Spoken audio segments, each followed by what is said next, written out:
Hello, hello. I just decided to just bring us in and go for it since, Yes. Charlie's here is going to be a kind of a hot commodity this evening. She's had a really trying day, so I'm trying to maximize my time with you here, Charlie's. That's all right. No, I'm happy to tell the chat. I've taken a school group to my old place of work today at the Tower of London, and let's just say the coach driver not only turned up late, but then decided to take the most strange route I've ever seen into London, and took us like 4 hours to go to. So the poor kids had like 2 hours quickly to whiz round, and then I've got to do the whole thing again tomorrow and get up at 5:30 in the morning. So Yay! yeah, because we're taking 200 kids and we couldn't take them all on one day, so we took 100 today and we're taking 100 tomorrow. But in all fairness, they were really, really well behaved and they were really, really interested. So it did kind of make up for it a little bit. But it does mean that I'm staying at my mother-in-law's because on top of all of this, there is major roadworks going into where we've got to go. So it's actually adding extra time onto our journey for us to go from our house. So our mother-in-law, Perfect. so Jan's mum, lives closer than we do. So we're staying here. So I'm currently in her conservatory, wrapped up in my pajamas. I like how you call it the conservatory. Like that reminds me of Clue, Professor Plum did it in the conservatory with the rope. While Charlie's sat in the conservatory with a blanket and the blow up bed. So yeah. It's not that exciting. I wish I could murder by blow up bed. That's exciting. Oh, let's see. We have Wonderland Studios. Thank you for joining us. Hello, hello. So I was curious, how long should the trip normally take from where your school is located to the Tower of London? Anything between 40 minutes to an hour. Oh my God. And it took 4 hours? Yeah, he went literally round the outside of London and back in again. What the hell? Was he charging by the mile? Like, no, he tried telling us that you couldn't take a coach in through and I was like, no, this is ridiculous. Like, you can take a coach. And then it was just, I was sitting there going, do you know what? If this carries on your mind, I'm literally just going to boot him out of the you drive. But when we come back, he said to me, okay, what route would you take? And I wrote it down, and it took us an hour and 20 minutes in traffic. And I said to him, God. I'm born and bred that area. I know what traffic's like. But I also know that like the route that you went, I mean, obviously, like, you don't like know the area of London, and 90% of the people in the chat probably don't. But the way that he went round was almost like if you imagine skirting round just almost like the whole of America to just get to New York. That's what it felt like. Yeah, just go around like clockwise till you get back to start from Key West, folks, and work your way. Yeah. Oh my gosh. It doesn't take 4 hours. In fact, it takes like 4 hours to get from here to like Birmingham or somewhere like that. Or you can get to France in 4 hours from where we live. I was wondering, like, talking about, because you guys in London have the where they charge you for what do they call it, like almost an impact fee or something like that for drive. Yeah, the congestion charge. Was he trying to avoid that or something? Well, coaches over a certain size, if they're commercial vehicles, they pay like a yearly rate. Mm-hmm. So there shouldn't have even been a reason why, if he was trying to avoid that was a thing. But it was just really. And then on top of that, he turned around and said, I've got to stop at the services because I'm only legally allowed to drive for 4 hours. And we went, that's your fault. That's not ours. Oh my God. He pulled into services at like for 20 minutes, and we're like, you are actually joking. We have things to do there. So I'm just really, really thankful that I still have good connections with there, where I was able to sort some bits and pieces out for the kids. Because if we were just ordinary public off the street, they'd probably been really annoyed. But at the end of the day, the kids did have a really good time. That's good. That's what matters. Did they learn anything? Like have a chance to learn anything and kind of experience history? So we had I organised a private tour of the Crown Jewels. which they loved. They couldn't believe they were seeing the real thing. That they see, it's interesting. They have an experience. I didn't even stop to think about this till today. They had an experience that no other like group I've ever taken had. When, don't forget, we grew up with the Queen was the Queen. Mum didn't even see her coronation. That's how long she was on the throne. So these kids are actually saying to me, "Oh, Miss, is that the robe that King Charles wore? Is that the crown that he wore?" So they're like, they've watched the coronation and they're putting these bits and pieces together. And That's it's cool. great because like even I couldn't say that, oh my God, you know, this, that, and the other. So that was really, really nice. And there was they've done some, which I learned something new today, which absolutely blew my mind. They've done some sort of study of the individual jewels, and there's 3 in the imperial state crown, which is the one that the monarch wears for the opening of Parliament every year. There is 3 drop pearls that are just basically just off the top where the orb is, like the gold orb at the top, so the diamond orb at the top. And there's 3 drop pearls, and they now believe that those 3 drop pearls they were owned by Elizabeth I. Because the thing is, Wow. the current crown jewels were they were made in 1660. So when Charles I was executed and we didn't have a monarch for 11 years, Oliver Cromwell actually broke down and dissolved and took apart the original crown jewels. But a lot of the stones and the metals were hidden by supporters of the royal family. I mean, like literally hidden under floorboards and things. And when Oliver Cromwell Yeesh. died and Charles II became king and the monarchy was restored, a lot of these monarchists started handing back bits and pieces. Like, give you an example, the crown jewels, one of the rubies in the crown jewels, which are now uninsurable, was bought for £4 in the 1700s. £4. Good £4. What's that? Lord. That's about $7. So Let's mental. see. And they made this set for Charles and every monarch after. But these 3, so you got St Edward's crown in the middle, which is the crown that they are crowned with. What you see on the left hand side, that's the anointing spoon and um the pot that contains the sacred oil. You have then the swords you have down there are actually used to knight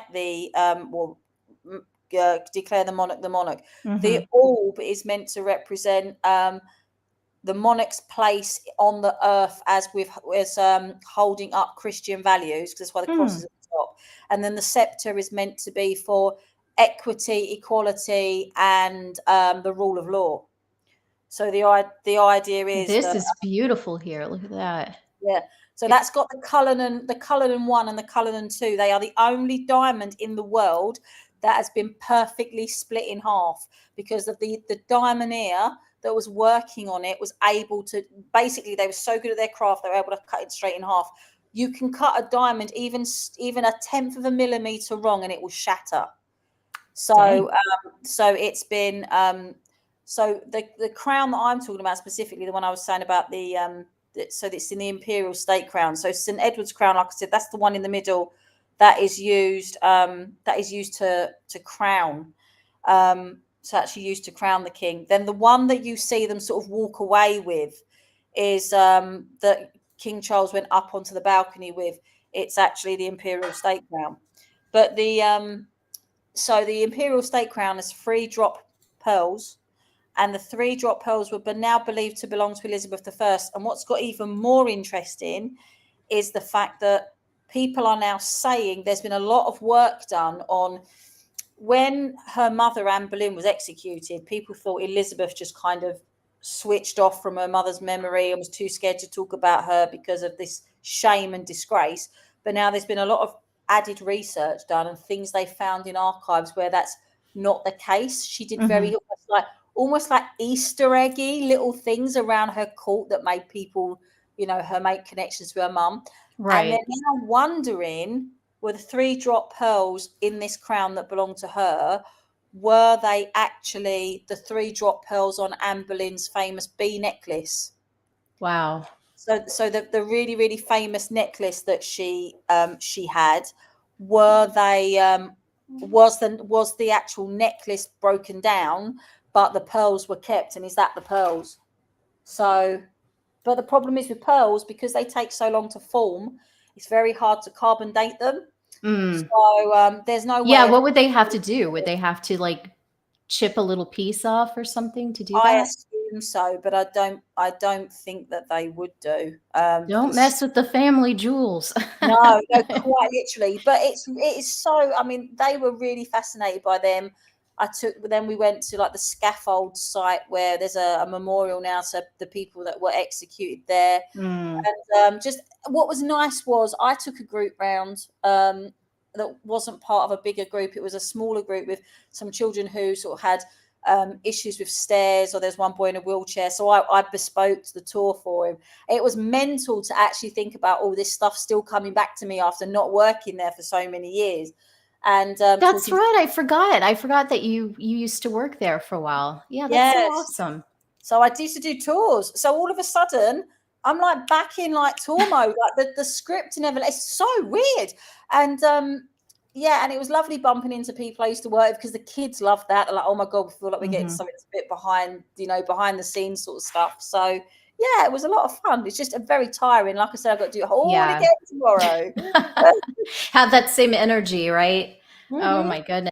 But you had a pretty exciting, what was it, this past weekend? You went to a concert and you kind of gave me a little glimpse of that. Last, yeah, last Tuesday. Yeah, it was last Tuesday. Yeah. Oh my gosh. You got to see a bit of a heartthrob there from 30 Seconds to Mars. Yeah. Oh, so it's really funny. So I saw them 5 years ago. I've seen them 3 times now. I've always loved them. Um, but honestly, like when people go, "Oh, which one do you fancy?" I genuinely don't. I really just love the music. I love his Yeah, voice, and so my cousin and I went, and but without telling me, because she got them as birthday presents, she upgraded the tickets, that's and awesome. she Are was you like, okay? Do you mind if I show the picture? "No, go for it." Yeah. Yeah, I was just gonna Uh, show it here from Twitter, the one you Oh yeah, shared with go for me. it. So we ended up. She upgraded us, so we had like concierge. We had like VIP meal in the VIP area, and I was like, "Oh, this is nice because you can do all that sort of stuff." And then the next minute, we went round to one side. I was like, "Where are we going?" She said, "You'll see." And then all of a sudden, we were in like a meet and greet with the band, and that's where this. So I was really like, "Oh my god, what's going on?" So I look a bit sort of dazed and Yeah, confused. like, what's going on? I was really dazed and confused. Then the seats we had, I was like, okay, so that was all done. I was like, where are we going now? Our seats were on the stage, like that. You could get up and dance on the stage as they were Wow. performing, and then go back and sit in your seats. And I was like, this is insane. And then for the last song, all of a sudden, we're just sat there, and they come over and they just start pulling us all up, and we're like, what is going on? And You're and singing I with them. Oh no, I was on, so their song Closer to the Edge. I was like, we were all on the stage, like dancing and singing with them. And I looked out and I was like, oh my God, there's like 60,000 people. That was a 60,000 seater concert. And then what was even funnier was when I had to go, I'm okay getting upstairs because of my ankle. Then all of a sudden I was like, how the hell am I going to get down these stairs? They were these stairs with Just no jump. handrail. And I was like, oh my God, my ankle. And then the so funny, 2 roadies had to help me off the stage in front of 60,000 people. I nearly died. But it was definitely a lot of fun. They were really nice. It was really, it was all really, really done. My cousin still won't tell me how much she paid, Oh. which really is annoying me, because like I'm Well, like, no. just hearing the details, I mean, I could tell that there's a lot of love from your cousin because Oh yeah. that She's must have cost a pretty penny for sure. Yeah, so my dad has a twin sister, and she is my dad's twin sister's daughter. And Oh. what was really funny is so we had our wedding cancelled 3 times because of COVID. And then when we finally got a date and we booked this venue, and it was like, right, we really like the venue, we just want to get it done now. It's like 6 months away, we'll take this fine. And she phones me up and she's like, "Oh my God, why are you getting married on that date?" And I was like, "Why? What's wrong with the date?" She went, "Nothing's wrong with the date, but that's my wedding anniversary." So Oh. we're really alike in so many things, because I think it's because our parents are twins. But then that, so when it came to me and Jan having our first dance, we had our first dance, and then I'd already told her husband I was going to do this, but I didn't tell her. So we got the DJ to play 30 Seconds to Mars's version of Rihanna's Stay. Aw. And her husband and me and Jan were up dancing together because it was her wedding anniversary. So it's a running thing, and she was very excited, by the way, to tell the band that when we went last Tuesday. Oh, that's So awesome. like a real child that she is. So yeah, it was a lot of fun. It did mean though that I got in like 1 o'clock in the morning, so it's been a real crazy week. Yeah, and then, like, you and I are pretty much the same age, so it's, it's not like the old days in our 20s where we could just kind of stay out, get maybe 2 hours of sleep, and just Oh rally no. the next morning. I really feel it now, especially, when I try to hang out with, say, John Malin or Cecil on one of the streams, and they go to like Oh 3, 4 in yeah. the morning. I'm like, how the hell are you guys doing this? It's crazy. I did a stream with Cecil once, and I actually remember saying to him, "Never again, dude," and he laughed. It was a 9.5 hour stream. I don't know what, and do you know what as well? We were drinking, and I don't really drink, and because I was like, I was new to it all. I was really nervous about like making myself like an idiot. I was trying to match them for drinking, and Oh, no, it no. was and I've never done it since, and it was really funny. But yeah, it was definitely an experience. But I think he's hilarious, and I do. There's He something is. Cecil's got. I'm pretty sure this is common knowledge. In fact, he said it on a stream. I think his dad is English, or Yeah. he's yeah. So he does get on really well with us here in the UK because he's got a very dry, like British sense of humor. So he's definitely always, we've always all got a bit of a soft spot for him for that Yeah. reason. I like he has a very quick wit. It's, Yeah, you have very, to very, really be on point and listen to him, because sometimes he'll throw something out, and if you're not paying attention, it'll just go right over your head. yeah. And But I actually think that's kind of sometimes what gets him into trouble, because and I say that coming from a place of love, because I think with him it's he will say something and people will genuinely think like he's taking the mick or he's being really rude, but it's not. It's that yeah. very dry humor, which I kind of have a little bit of that humor myself, that kind of, the sardonic kind of, just bitterly sarcastic. I really appreciate that. And it's not, it not coming from a bad place or anything. I find it funny. yeah. I mean, it's like I've got a really dark sense of humor, but I can also have a really twisted, sarcastic sense of humor. So Yeah, for that's me for too. ex- for example, like my brother's girlfriend is very, very woke, very, very woke. So I That's fun will at parties. I will try pushing buttons. Like the other day, I commented on, oh, I can't remember the name of the band now, but there's quite a well known band that's just had Blair White in their video, Oh, and wow. like I'm not even gonna lie, Blair White is my guilty pleasure. I love Blair White. I watch all her videos, Mhm. and so I was like really bigging up this band and how much I love this band. I don't listen to this band at all, but it was just to watch like their icon. Did you see like the face It's flush and just to watch the vein in her neck go was like, where there's that and Jan's looking at me going, "Why are you doing this?" And I'm just like, I didn't even mention her like Blair White at all, but I was like, I know that you know that I know that you know. Mhm. And so yeah, I will do that. I will do things like that every now and then, but not overly. Like I won't do it purposely just to like upset someone. But it It's was funny that you talk about like the woke kind of thing. I was kind of in the lion's den, so to speak, last week. We went up. I had a family member that was graduating from uh, the Boston, was it the medical school?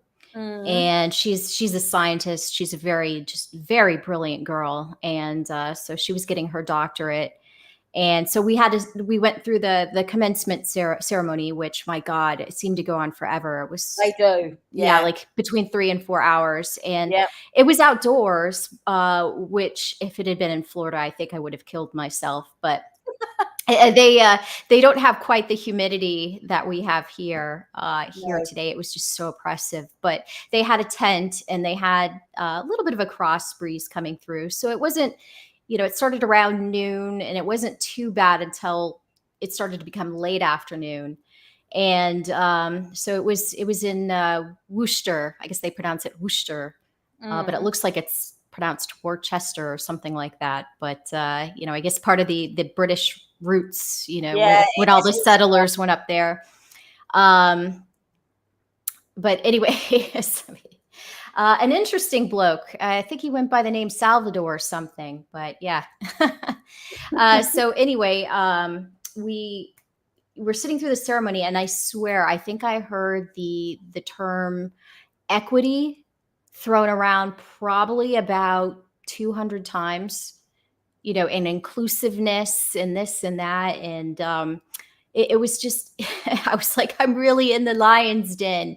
And they had the mayor of, or not the mayor, the governor of Massachusetts give a speech, and she got an honorary degree bestowed on her. And she was a champion, I think, for LGBTQ plus Okay. rights and everything. And she was giving her speech, and it kind of turned into almost like a political, like, Yep. rally or something too. And I was just like, oh my gosh. But yeah, it's you talk about having to bite your tongue earlier. I'm just like, I can't say anything because they'll probably turn on me like a pack of rabid wolves or something if I smirk.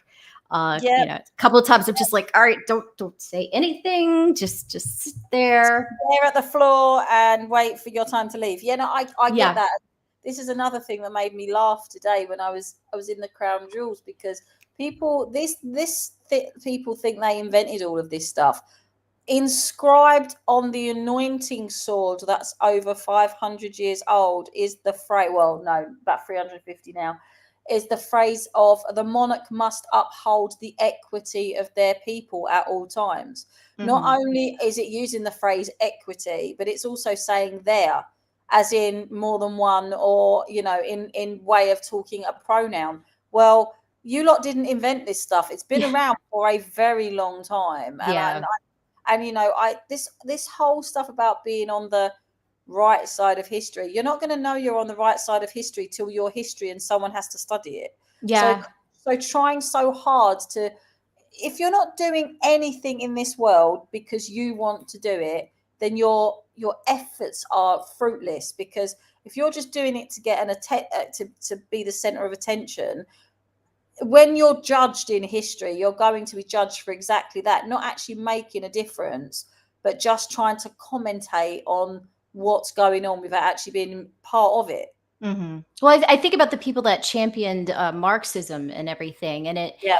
it's kind of funny because Marx, he lived kind of like a life of leisure too, didn't he? Yeah, he didn't really practice what he preached and everything. And it's, all No. these young people, it all sounds great. And I've brought this up before, but it always comes back to human nature, and certain things are always going to be the way they are because of human Hmm. nature. There's always going to be people that want more, that are greedy.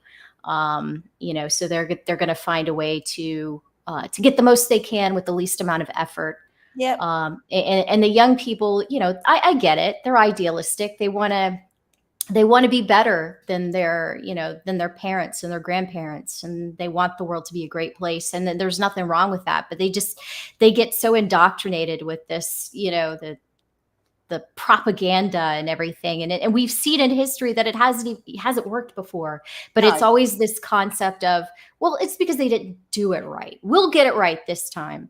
And it's like, how many times do we have to make this mistake over and over again throughout history before people finally go, okay, enough. Like, Yep. let's not keep treading, these stupid ideals. But I don't know. I guess it's just, again, a part of human nature. We're gonna, keep being doomed to repeat ourselves. Well, yeah, and the funny thing was today, I do have hope for the future generation. I don't think they're going to be so. I don't think they're going to be so woke as the 18 to 24s are now. Because Yeah. when we was on the coach, one of the kids overheard me say to the teacher, one of the other teachers, how I got a 12-hour about 6 months ago. This is really funny. This is a bit of an English, a semi-niche thing to say. So if you don't understand what I'm saying, I'll explain it. Yeah. But I got a 12-hour ban on Twitter about 6 months ago because I put out a really salty tweet about Prince Harry, and they made me take it down. What Oh, there's the whole rumor that like Prince Harry isn't King Charles's son. yeah. He's like, yeah, and The that riding instructor or something, yeah, that Diana's do it, trainer. yeah, yeah, yeah. So I put up on Twitter. I bet the king actually wishes all these rumors about Hewitt were true now. Oh God. Yeah. So you And just disown him. yeah, and someone was, I don't know, someone must have reported it, and Twitter decided that that was too far. But one of the kids overheard me say it to the teacher, one of the teachers today, and he burst out laughing. And these kids are like 12, right? And they Yeah. were like, "Miss, that's hilarious. That's really funny." And I looked at them. I thought, none of you were alive when that even happened. The other thing is the fact that you think being that savage against someone who's quite woke is funny. It's just a whole new level of it's just a whole new level. Just made me laugh. But Yeah. I make no secret about the fact I can't stand those two. I can't stand Meghan and Harry. The best. Megan just seems like she's not even human. She seems like a lizard person or something. Yeah, I mean, she's just. I loved, and I laughed my head off the South Park Worldwide Privacy Tour episode when it was when they took the like they basically took the liberties with Meghan and Harry. I missed that one. Yeah, I got to go back and watch that. That was funny, and I saw the Lizzo one last week as well. The Ozempic one, that was Yeah, hilarious. yeah, Yeah, it's like all the rich people get Ozempic, but yeah, all the poor people that have shitty insurance, I'm sorry, you have to get Lizzo. It's like, what? yeah, but the thing is, people were doing this big thing about, oh, Lizzo thinks this is disgusting. She's like really annoyed. I watched Lizzo's reaction clip. She didn't get what she actually said was, "This bitch owns it." In other words, yeah, damn right, I'm going to tell you to be body positive. I don't think she was pissed off at all about them making that. I think she Yeah. was expecting it to be a lot worse. And when she saw what it was, she was like, oh. I actually think she walked away from that going, wow, if that's the level that South Park are roasting me, then they actually like me, because some of the Yeah, that she that got are, off okay. she It got wasn't off really quite that like, bad. All they did was no. just kind of roast her on her body positivity angle, you know? Uh, so I mean, it really it was very kind of kid glove, you know what I mean? It wasn't they didn't really go for the fences with No, her. they were really tame with her. I mean, to be honest with you, I've got, this is just my view on body positivity, but the only thing that I get really concerned about body positivity is when someone is really obese and it's Yeah. not their help, and people are allowing them to, this delusion to exist, which is essentially you're killing this person that you're giving positivity to. Now, if somebody is trying to lose weight and they've lost a couple of pounds and you can't really see it, but you tell them how good they look and that they should, you look amazing, be really proud of yourself, be body positive in that respect, I'm all for it, because it's a little white lie. But you know what? It might be enough to keep that person on their diet so they lose 4 pounds and then Yeah. 8 pounds. That kind of body positivity is totally fine. It's when, look, there's, for me, it's like I want to lose some weight. I've put on weight from breaking my ankle, and I want to get rid of it. And I know for myself it's going to be the best thing, because not only will I feel better, I'll be able to get in a lot more of my clothes that are a little bit like tight at the moment, but also I know that the more I lose, the better for my ankle it's going to be, because I'm not going to be putting so much weight onto it. Yeah. I was just So gonna show you this. This was yeah, Miss Alabama. And I think, I mean, this is what I kind of have an issue with is where they kind of glamorize. This is more than just being a little overweight.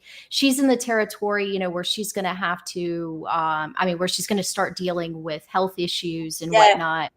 And, you know, I think just promoting the idea of healthy at any size, I mean, that's just, it's very dangerous for young people. And I was just thinking, you know, how long, you know, before this poor woman has, you know, an issue with severe diabetes or, you know, has a heart attack for God's sake. So, Mhm.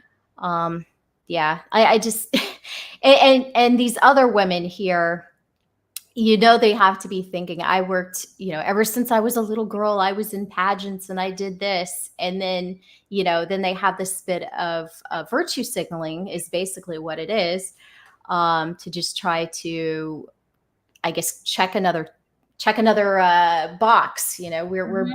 we're being inclusive. So Well, you know, I'm pretty understanding with a lot of things. In some things, not woke, but definitely slightly probably more liberal than some people. I'm very live and let live. I'm very much, if you're not bringing your crap into my garden and causing me problems, then you can rock on and do what you like. yeah. But one thing that really wound me up, and I thought it was a real kick in the guts to women, is Dylan Mulvaney winning a Woman of the Year award. Oh my That's God, yeah. How does that even respectful to women? That is a kick in the in the you know what. no, it's disgusting. And you know what? There are so many actual inspirational women out there. And like I say, I'm not trying to sound like some, you know, liberal lefty or whatever, but there comes a point when you have to acknowledge that people have played such a strong role in life. And look, at the end of the day, there's nothing wrong with being a trans woman. You should be advocating for the rights of trans women, Yeah. because the bottom line is that's your wheelhouse. That's where you should go. You're never going to understand what it's like to be a physical woman. Now there is a female British, I say female, sorry, trans female, Hmm. um, British YouTuber called Alexis Blake. Now Alexis I looks like think, a woman. yeah, I think, why does that sound familiar? I'm gonna have to pull that up. Um, The little graphics don't show on here. Taylor Swift greater than Disney, Star Wars. Sorry, but I did see it on YouTube. It's cute. Uh, no, so she's female passing, but what I love about her is she is, and I'll give her correct pronouns because she respectful to her, because she's respectful to women, and that's the mhm. thing. Is Alexis is very much talks about how she has the ultimate respect for women because she isn't a woman, and she understands that what she is experiencing is a form of gender dysphoria. She Yeah, accepts that it's part of her, and she actually says things like, I accept this is part of me, like someone who's autistic accepts that's part of them, or someone that's got depression accepts this is part of them. The minute we start saying that this isn't something that's gone wrong, that we need to then address and correct, is the moment that we start infringing on other people's liberties and their right. rights. Yeah, where they try to control other people's speech in terms Yeah. of, you know, the proper uses of pronouns and this and that. I just wanted to interject real quick. Our good friend Jimmy Reyes, his project Dragon Rage, The Crown of Fire, is closing tonight. So I would just like to encourage anybody to go Hmm. ahead and check that out. I went ahead and backed a copy a while back. I'm looking forward to that. There are lots of different, you know, variations of covers and everything. The story looks fantastic, and Jimmy Hmm. really upped his game here with his art. So yeah, everyone, please check out Jimmy Reyes's Dragon Rage: The Crown of Fire on Indiegogo. Yep. All And right. Jimmy is also an incredibly lovely person He and really deserves. is. I had so much fun hanging out with him when we streamed together. So, Yeah. um, and before we close everything out today, too, your book. I saw Yep. that you sent out a message talking about your book here. Let me go ahead and bring it up here. I can share this. Is that showing? Okay, good. Yep. Yeah. So, and forgive me because I can't. It was. a while back that I read the email, and I think it was early in the morning or late at night where it was Yeah. giving us an update. So how much longer do we have on, to be able to back from Walworth to Wartime? It's going to stay open until I've fulfilled the last book. The only thing I'm going to say, and I did this on the last campaign, and it got really positive feedback that, according to some people actually put they really liked the professionalism and the customer integrity, is past once I start fulfillment, there will be no stretch goals. There'll be no more stretch goals added. There'll be no more stretch goals reached, because it's not fair to the people that have backed and received their books I that I gotcha. then start adding things for people that have only just backed. Because this is like, I'm very aware, and I know everyone's been super, super amazing. I'm very aware that this campaign is now late. In the grand scheme of things, it's not terrible. And I've not had any, touch words to this point, negative feedback about it, because I've done what is, in my opinion, is the best thing to do, keep people updated with what's gone on. Plus, this has gone from a 64-page book to a 96-page book. Yeah, Um, that's unbelievable. Yep. So, and the backers who have backed, they're not paying any more for that. That's literally the person that backed on day one to the person that's backed yesterday. They will get the same amount of book, because we just, like I've said loads of times, we just went back to the drawing board, pardon the pun, and said, I can't tell this story the way I want to with 64 pages. Hmm. And so we extended it. It did put, obviously, because Mickey's got to draw another 30 pages of the quality of art that he has. It did take, a massive chunk. I think it took him about 6 months to do those, and he was working pretty much around the clock. I love the And Nolan cover too. yeah, that's been such a popular cover. And I originally was going with one printer. When the samples and that turn up, I really liked it, and I thought, yeah, this is good. And then when I put the order through, they told me initially, the invoice said initially that it was going to be like 3 weeks. Then I get a phone call from them saying that, like, due to some issues in their warehouse, that it's going to be anything from 6 to 8 weeks. And I Ooh. was like, you know what, I can't do that. And actually what I did was, what I was really happy with, I went with a local printer. So I found a printer that's actually not far from us. They are their their print copies that they sent me were, well, actually I actually picked them up. I didn't even have to, they didn't send it. They were exactly the same quality as what book one was.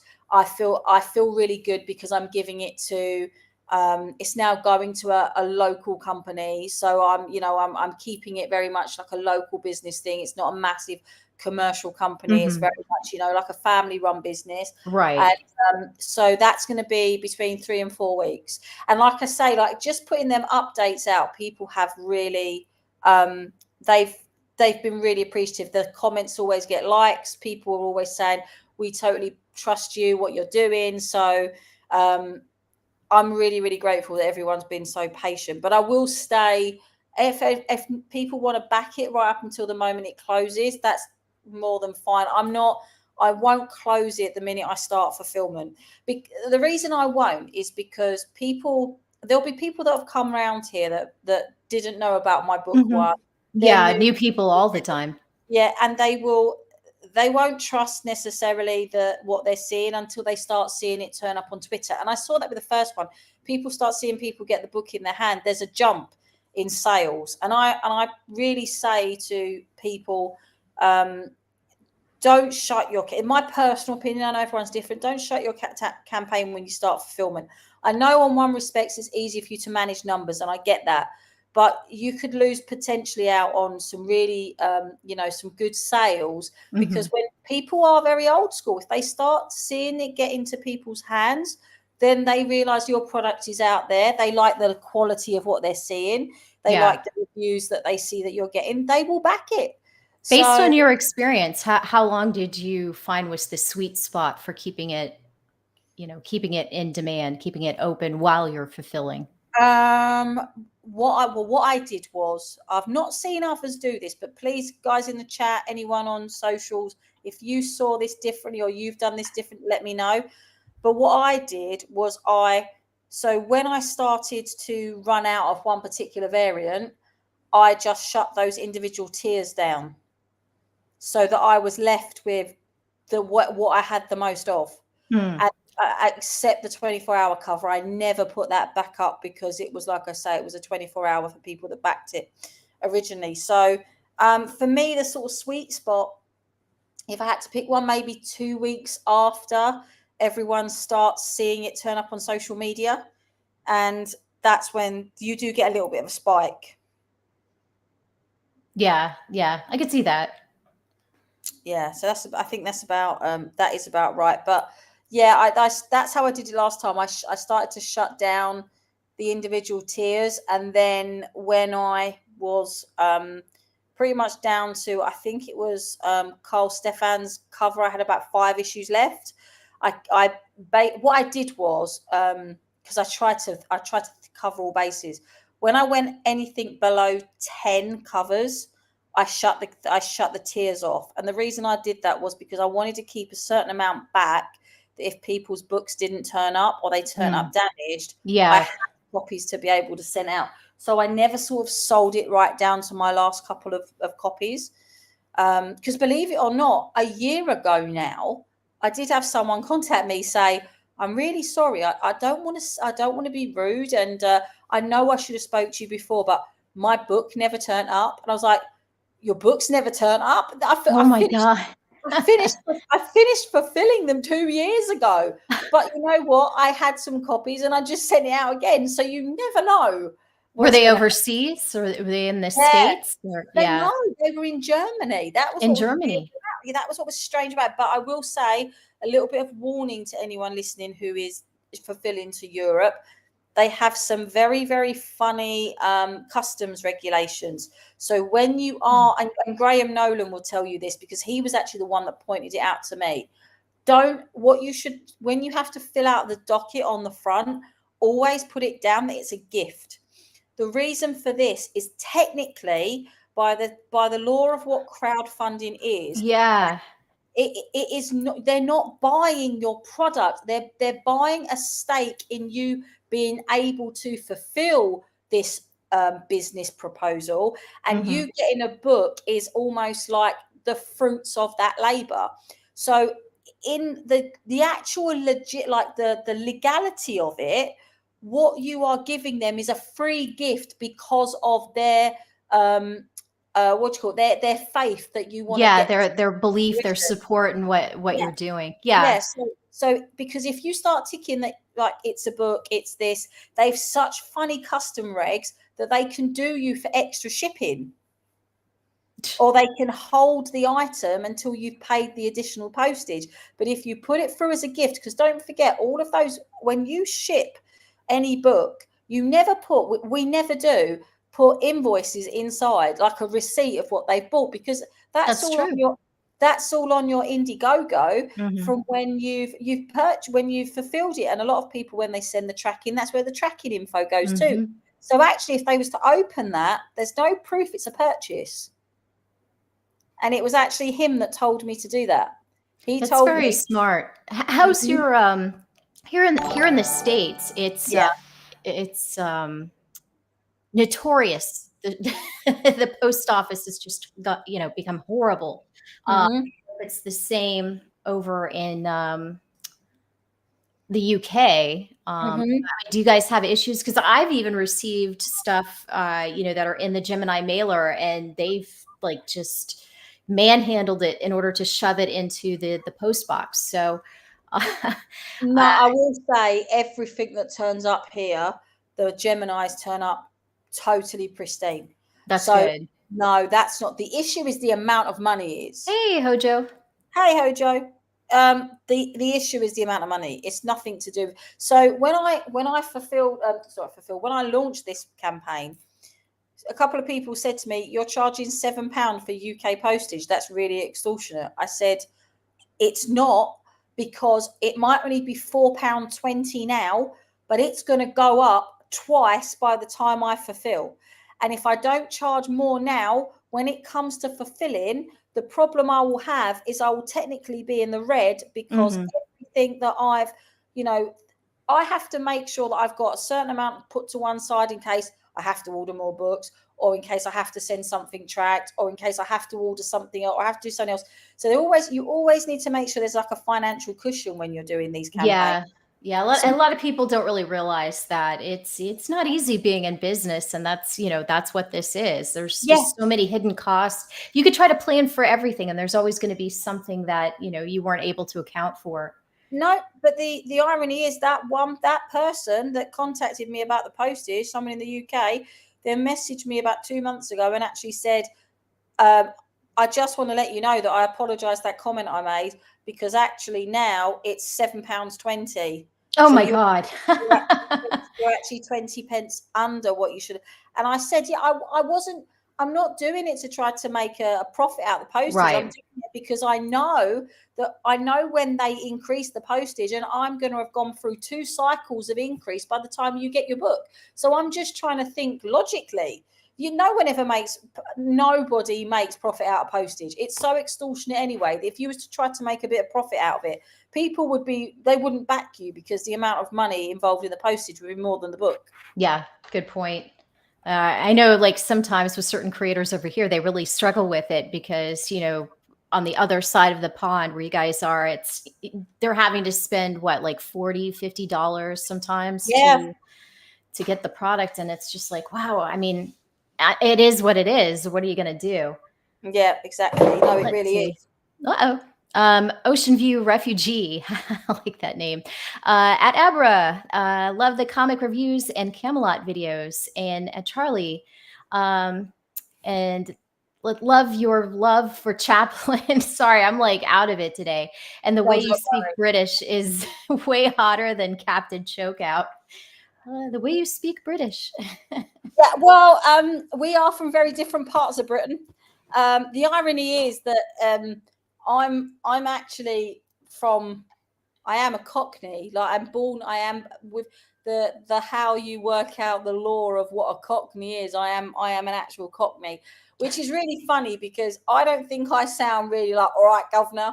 But then but then saying that, like, we live on the outskirts of London now, and the accent's very different. It's very much more countrified because we live pretty much near the countryside, and I never noticed, since I live where we live now, how London my accent actually is. It's really funny. Like, Hmm. today, the funny thing that was absolutely hilarious today. So I teach in an outskirts school. So it's like, it's on the border between London and the countryside. And when I started my school, I remember one of the teachers actually saying, oh, we have a bit of behaviour problems in this school. And I'm looking around going, where? Because I did my teacher training in a London school. The first thing I saw the day when I actually walked into my first classroom was a chair go through a glass window. Like, Oh that's my what God. it was. A kid telling you to shut up or using the F word, to me, is like on the very no level scale of bad behaviour. So Right. today we're driving through central London, and we're driving through South London, which is where I'm from. And parts of South London, such a weird area. Parts of it are like £1 million houses, and literally you'll have, on the end of one long road, £1 million houses on one side, crack dens on the other. Like, that's what Oh it's like. my God. So I've seen all walks of life growing up. Yeah. So these kids are like pretending they were hard. They've got, like, thinking they're dressed like some gangster, and Oh, they've I grown. borrowed my hat backwards. Yeah, yeah, and they've grown up in like the most privilege, and they think that they're really hard because they can Mhm. wear a baseball cap backwards.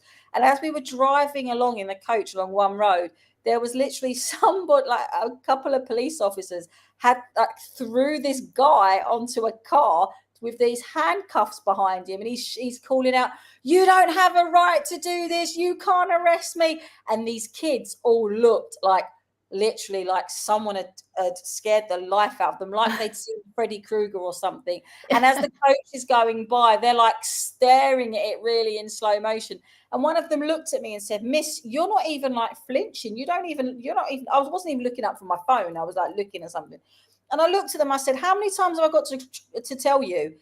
I grew up with that. What you're Yeah. seeing there, I saw that every day. You guys don't see that. You think that you're like so hard, and actually This is what it's like to live in London. You guys have You got need to no show them idea. that old Michelle Pfeiffer movie, Dangerous Dangerous Minds. Minds. Yeah. Do you know what? It is like that in certain parts of London as well. I mean, as much as it's a real, it's really rewarding to teach those sorts of kids and actually bring them out of that horrible trap. Hmm. The harsh reality of life is then it's really hard to do, and it's also getting harder to do it. And How does it compare to, say, that I saw that movie not too long ago, From Sir with Love, with Sidney Poitier? mm, Have you seen that one? It remind me, I feel like I have, but I don't remember. he goes to teach. He's an educated, really educated professor, and somehow he gets a teaching position at a school, I guess that would be considered the inner city in London. And all Mm, the teachers have given up on the students because they're like, oh, they'll just, they'll either be in prison or the girls will be knocked up, before they even graduate. yeah, But it's kind of like Dangerous Minds before Dangerous Minds. It was a really good yeah. movie. You might like it. It was, yeah, To I feel like Sir I've with seen Love. it now. You've said that to me. I feel like I have seen it years ago. Um, there can be moments like that. There definitely can be. Um, but what I do see more in the school I'm in now, because it's quite an affluent area, you get a Mm, lot more of people, a lot more of parents and children alike, very much the victim narrative when they don't have anything to be victims about because they yeah. actually from incredible. But on the other hand, you do have, like, for example, there are some students that we have that are just really really gifted and they don't have the opportunities. So when you take them to places like this and give them the opportunities, we had one boy who sort of a really hardship at home, really their family financially struggling. And one Mm. of the parents actually said, I'd love for them to go on this trip, but it's either send them on this trip or we don't buy any food shopping for the week. And the trip wasn't even massively expensive. So it just goes to show how much on a budget they were. So we were slightly over budget with how much we'd like what we charged and obviously stuff.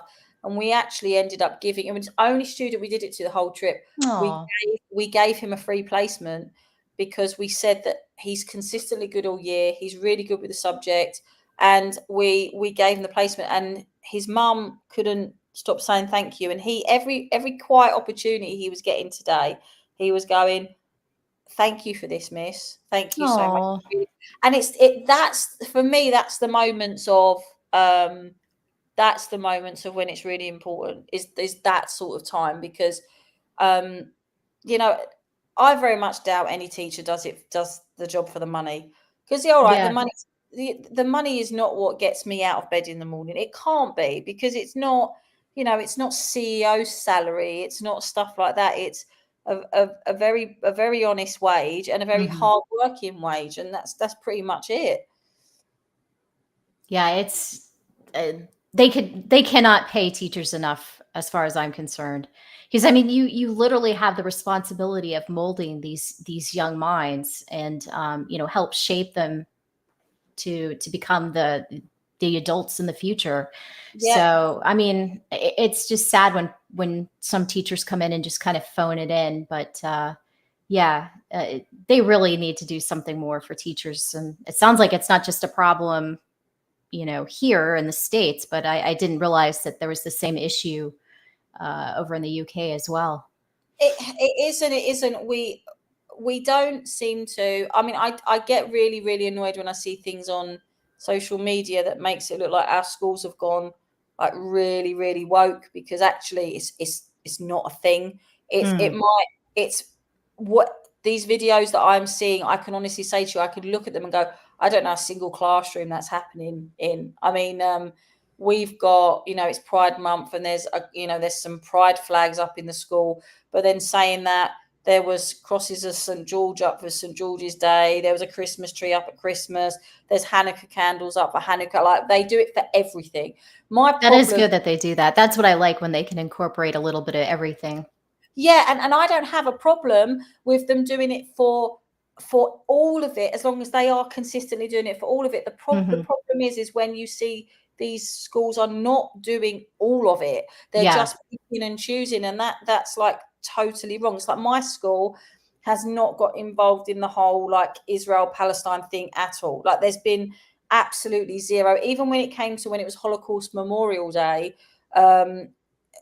we didn't even speak about that. We literally just spoke about what the Holocaust was and what anti-Semitism is, because we don't want to start going down that road, because it's so divisive amongst very vulnerable and emotional people, understandably. So we don't.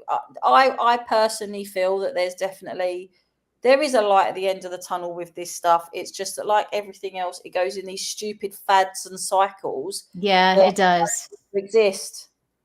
God, I don't know. Yeah, I really do hope that the youngest generation just kind of wakes up and goes, all this is just stupid, like let's have more of a live and let live kind of society, and everyone kind of just bring back logic and reason, if that's even possible. But Well, this is what I saw. I don't have TikTok. I refuse. oh yeah, heck But no. big TikToks come up on Instagram Reels every now and then, and I've got Instagram. And someone posted the other day, but going back to the point we said about Dylan Mulvaney and winning this Women of the Year award, someone turned around and actually said Dylan Mulvaney does their like days of girlhood rubbish, but they never talk about women being forcibly married in the Congo or FGM and all these sorts of things. Like, it's never any real issues that they want to try and highlight. They just stay quiet on like the brutalization of women as long as they're making their dollar. And I think there is a turning tide on this stuff, because at the end of the day, if you are a trans woman and you've got a platform where you can speak about a lot of things, even if you don't understand the experiences of real women, you should still be using that platform to highlight what women are going through. Because Yeah. if you've got a voice that you can use, even you're going to get backlash from people going, oh, you don't even understand what that is. But the reality of it is, these big influencers, the minute they speak about something, searches for that things go up. The Right. algorithm. They're bringing attention to the topic. Yeah, Yeah. and I don't care who they are if they are actually doing that. It's like that's another thing that really annoys me when people say about CG and they go on about it's this phobe, it's that phobe.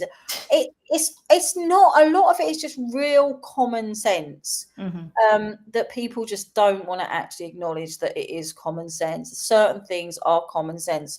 If it's just insane to me, but that's just me. No, it's not just you. No, definitely not just you. But well, we've been going for almost an hour. I know you have a long day tomorrow. So we'll go ahead and wrap it up here. I really appreciate you hanging in there and joining me today. I know you're just hanging on by a thread at this I point. know. I really enjoyed it. And like I said to you before, I'm having some proper adult conversation, which is not something I've had all day. Miss. Yeah, but saying that though, they were asking really like inquisitive questions. So I actually I didn't mind that at all. And a lot of them were really interesting. I tell you one thing I loved about today though, which I was saying to my mother-in-law, I thought was lovely. The amount of kids that went in the gift shop and bought things to take home for their parents to say thank Aw. you for spending on the money, for letting them go. Like, I Yeah. thought that was absolutely amazing. I've never really seen that before. So that's what I say about these younger generations. I have so much faith in the things that they're doing. But no, I love doing this show with you. I love having the chat. I've really always said I feel like we're on the same wavelength. It's Yeah. so Yeah, me gentle. too. And it So is fun to kind of, it's almost like our coffee talk, right? Like it if is. it It was is. morning time, we'd have our cup of coffee or Yeah, cup of yeah. tea and just 100%. We don't even need we don't even really need topics. We will find something to talk about. It's so yeah. Oh, easy. there's always something out there, craziness. So some of the Jesus. stuff I don't really feel like delving into at the moment anymore, but No, no, me yeah. either. But But yes, yeah, I really appreciate, like I said, I appreciate you hanging in there and, no problem. still doing the show today. I look forward to, I guess, 2 weeks Yep, from on my today, channel, back on your channel. back on my channel. And I will be going to Garden State Comic Con Oh, Yeah, so I'll get to see EVS hopefully, and Graham Nolan will be there, Andy Smith. Mhm. I got to see who else is going, but it should be a fun time. I'm going to try to record some stuff. Hopefully, I get a good signal in there. I know when I went to Tampa Bay Comic Con last year, the signal was kind of poor Yeah, quality, but they often are in those places though. yeah, it's like you're in a Faraday cage or something, so it's really hard to get a signal in and out. Yeah. But we will see what I can do, and maybe I can come back with some goodies and hopefully a lot of good stories and Yep. pictures and whatnot. I definitely want to thank everyone who stopped by: Marcus Kelligrew, Ocean View, Refugee, Hojo, Yep. um, Taylor Swift, Greater Than Disney Star Wars, of course, Jimmy Reyes, Jared Barnes, Paulus Arts, Jim O'Reilly, Goody Two Shoes. Riley. Uh, yeah, let's see. Wonderland Studios, all of you, thank you. Thank you so much for stopping by. Mhm. And if you haven't already, please consider subscribing to my channel and hit the bell for notifications. I just put up a video late last night reviewing Inglorious Rex 2, which I really liked. Uh, it was a really fun book, and I'm really looking forward to the third one.